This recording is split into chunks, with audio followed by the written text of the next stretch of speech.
Since 1933, this building has served as a Soviet embassy in Washington. It is a major center of espionage activity in the United States. This is Alexander Kluyev, listed as an attaché at the embassy. He is a KGB officer. This is Boris Ivanov, a correspondent with the Soviet news service TASS. He is also a KGB officer.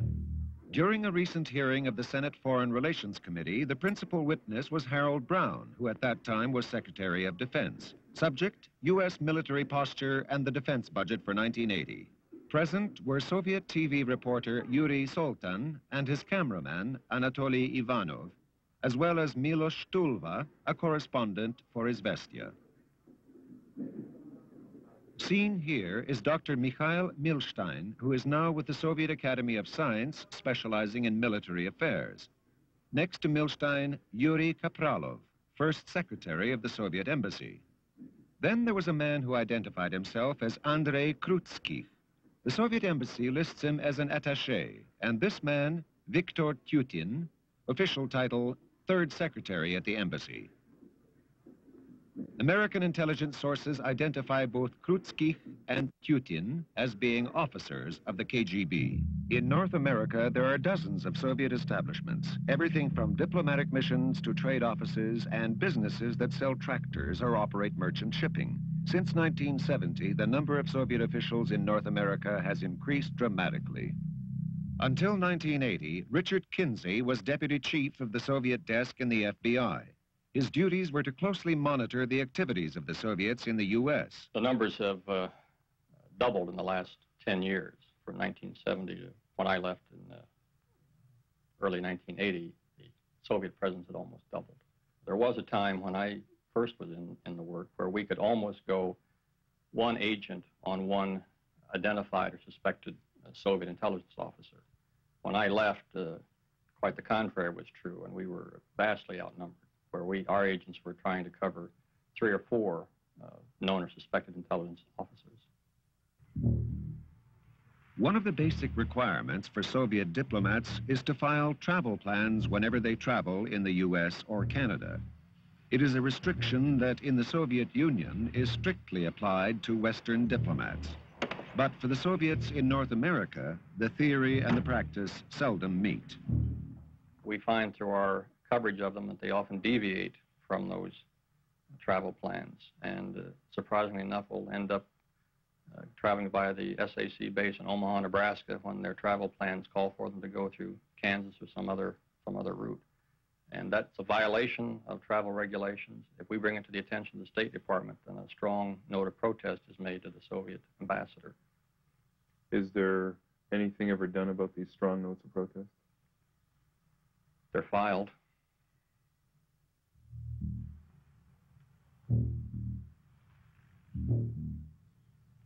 The Soviet embassy in Washington is also distinctive for another type of spying operation.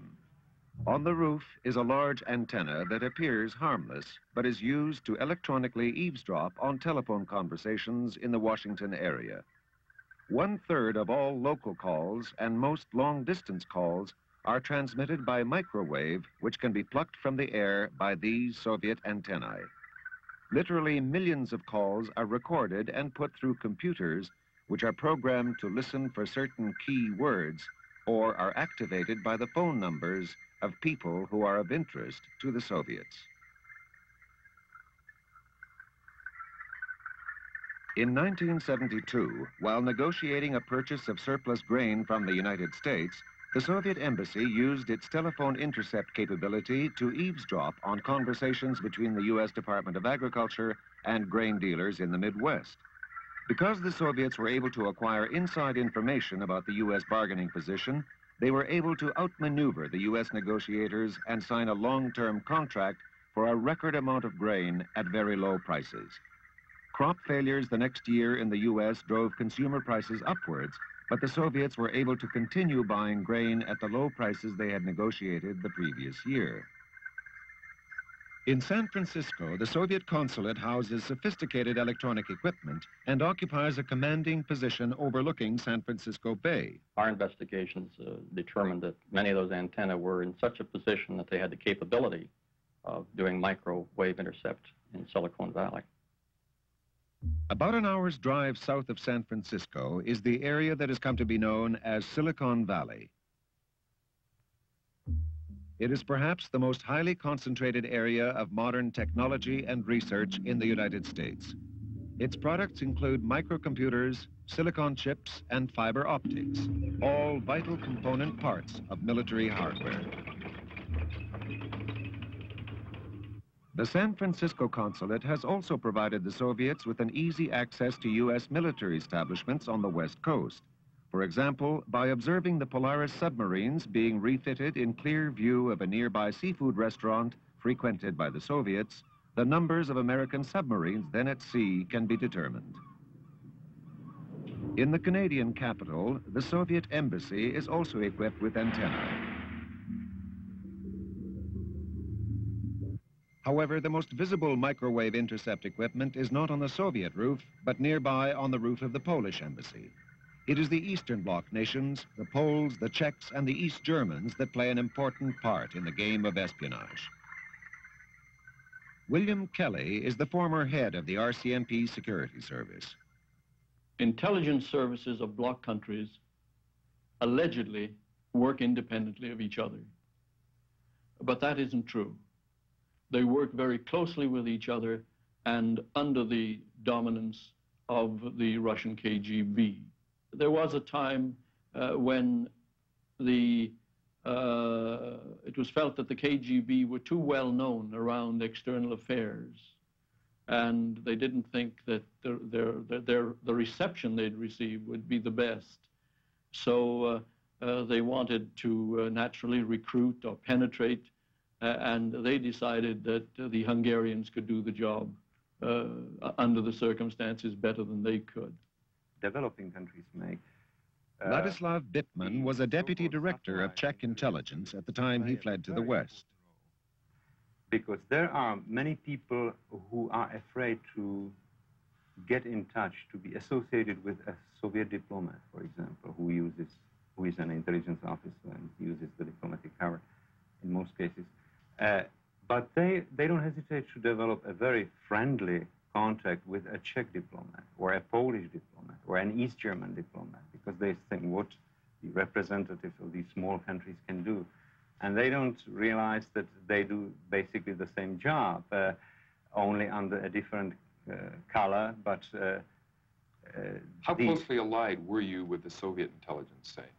They know everything that the Czechoslovak or any other satellite service does.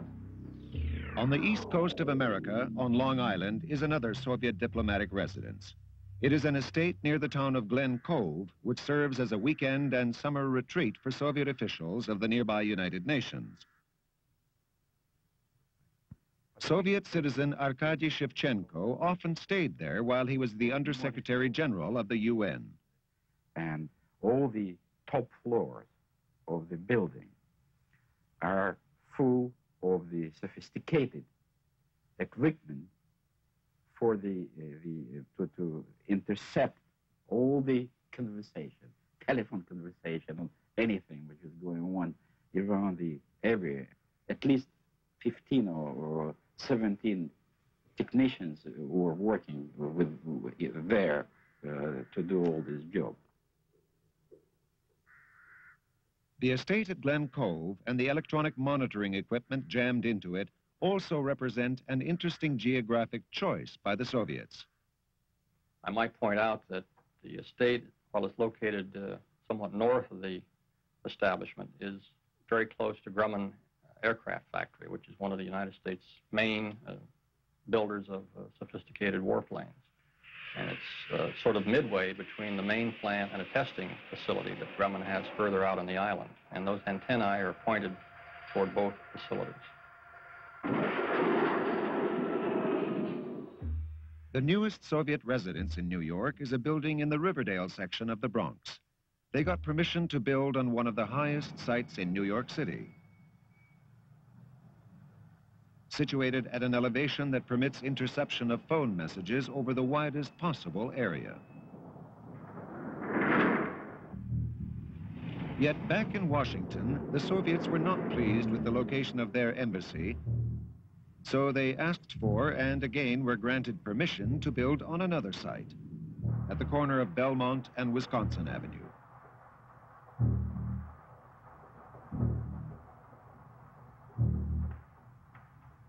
It is one of the highest locations in Washington. Because it's so high here, we'd like to get a good shot of Washington. Can we get in? It's forbidden. If you want to take picture, you must go to our embassy and decide this matter with our chief. In Washington, they will have everything. They can, listen all the conversation which are going on from White House to any departments or Pentagon. You have a good view from here anyway. Yes, I think so. Just on the roof of this building. On the roof? Yeah, I'll bet. Much of the construction on the Soviet embassy complex is already completed. The new residences have been built complete with antennae on the roof. In Moscow, the Americans had requested permission to build a new embassy to replace their old and overcrowded facilities there. In this instance, comparisons are useful. The United States was eventually offered and accepted a site on one of the lowest points of land in the city. And after years of bureaucratic wrangling, permission was only recently granted to begin construction.